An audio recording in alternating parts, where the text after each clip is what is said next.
नमस्कार दोस्तों, motivational banker में आपका स्वागत है। दोस्तों, हमें आपके लिए जीआईबी, सीआईबी और प्री प्रमोशन का वन स्टॉप सॉल्यूशन। फ्रेंड्स, ये वीडियो हमारे उन बैंकर साथियों के लिए, उन बैंकर मित्रों के लिए है जो या तो बैंकिंग में अभी नए नए ज्वाइन किए हैं या जिन्होंने कभी लोन्स में या एडवांसेस में काम नहीं किया और जिनको एनपीए का कंसेप्ट समझ में नहीं आता भी है तो बहुत ज्यादा उसके बारे में जानकारी नहीं है, या वो कैंडिडेट जो अभी अभी जेआईबी की तैयारी करना शुरू किए हैं या डीबीएफ की तैयारी करना शुरू किए हैं। ये कैप्सूल वीडियो है उन सभी मित्रों के लिए। तो चलिए समझने की कोशिश करते हैं कि एनपीए होता क्या है। What is NPA? एनपीए का मतलब है non performing asset. Non performing asset का मतलब क्या होता है? जब हम किसी को लोन देते हैं तो वो हमारा बोरोवर कहलाता है और उससे हम एक्सपेक्ट करते हैं कि हमने अगर टर्म लोन दिया है तो उसका इंस्टॉलमेंट और इंटरेस्ट दोनों पे करेगा। वो या तो वो इंटरेस्ट पे नहीं करता है या इंस्टॉलमेंट पे नहीं करता, और ऐसा वो कंटिन्यू 90 दिन तक करता है। तो 91st डे को, 90 दिन के बाद में 91st डे को बैंक उस अकाउंट को डिक्लेयर कर देता है एनपीए, यानी नॉन परफॉर्मिंग एसेट। एसेट यानी लोन, यानी ऐसा लोन जो परफॉर्म नहीं कर रहा है। परफॉर्म नहीं करने का मतलब क्या है? जो इनकम जनरेट नहीं कर रहा है बैंक के लिए, तो ऐसे लोन को बैंक एनपीए डिक्लेयर कर देता है। क्लियर है बात यहां तक? एनपीए क्या होता है? नॉन परफॉर्मिंग एसेट का मतलब है ऐसा लोन जिसका प्रिंसिपल या इंटरेस्ट बोरोवर ने 90 दिन तक पे नहीं किया है, 90 डेज तक। तो 91st डे को बैंक क्या करेगा?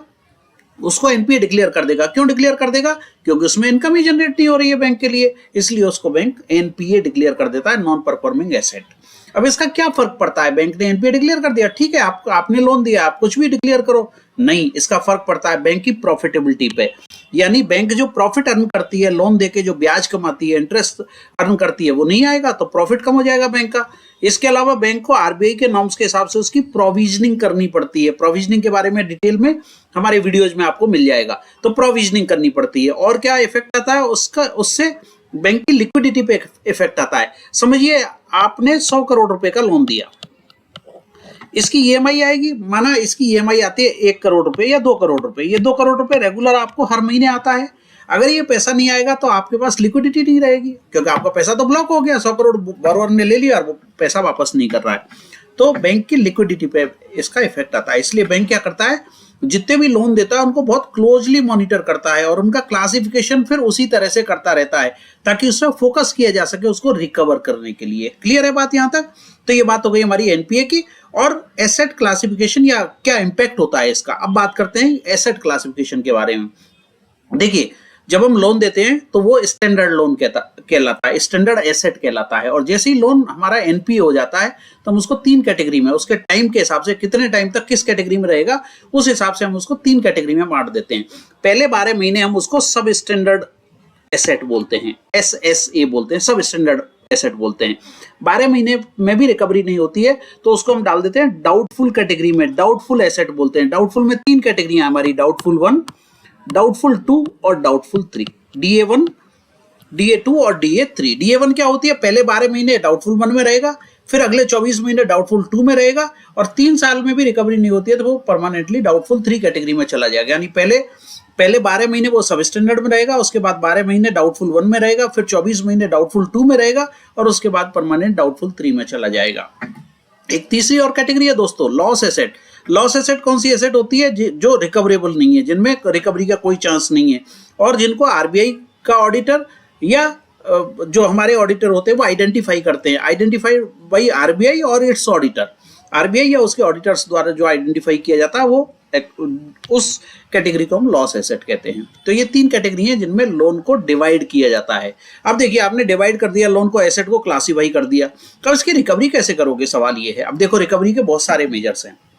बोरोवर पे प्रेशर डालेंगे, भैया पैसा दो, आपने पैसा लिया है तो पैसा लौटाना पड़ेगा। अगर वो नहीं लौटा पाता है तो उससे वन टाइम सेटलमेंट करते कि यार एक बार दे दो। आपने 10 लाख रुपया लिया है, बैंक 8 लाख रुपए में, 9 लाख रुपए में, 7 लाख रुपए में, जो भी बैंक का कॉस्ट बेनिफिट आता है उसके हिसाब से तय करके वन टाइम सेटलमेंट कर देते हैं।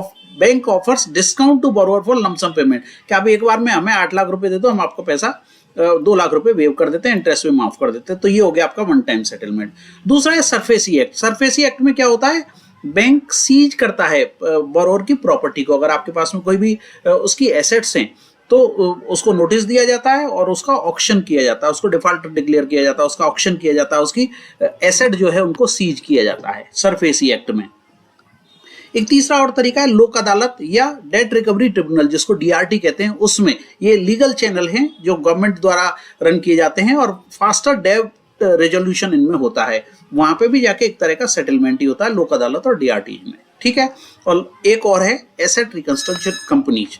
हमारे जो एनपीएज होते हैं उनको बैंकें जब वो रिकवरेबल नहीं रहते तो उनको बैंकें सेल कर देती है। किसको? एसेट रिकंस्ट्रक्शन कंपनी को, एआरसी को सेल कर देती हैं और ये सेल होता है डिस्काउंट पे। ऐसे भी कुछ भी तो पैसा वसूल हो, क्योंकि जो पैसा डूब रहा है वो अगर रिकवर नहीं हो रहा है तो बैंक सारे तरीके अपनाते हैं अपने पैसे को रिकवर करने के लिए।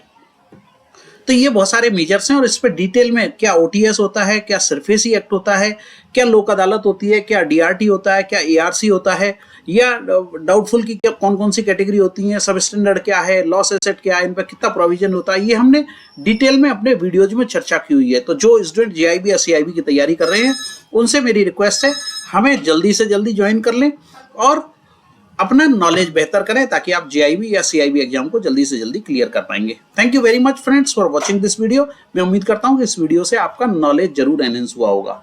Thank you for watching this video.